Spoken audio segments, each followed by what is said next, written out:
Hi guys, today we will talk about how to turn off activity on your comments on your Reddit. We will go to turn off this mark or know how we can do that. We'll just go up here and this is picture. We will click. Then this is window show for us like you say, and you just click here on settings. Then you come to settings window here and you just click here on account settings for you. Then you come to account settings here in this window. Then you just click here on manage notifications. Then you come to notifications window here in this window.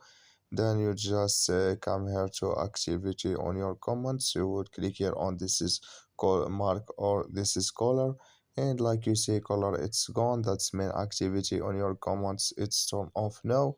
So that's all now. I wish now you are get it.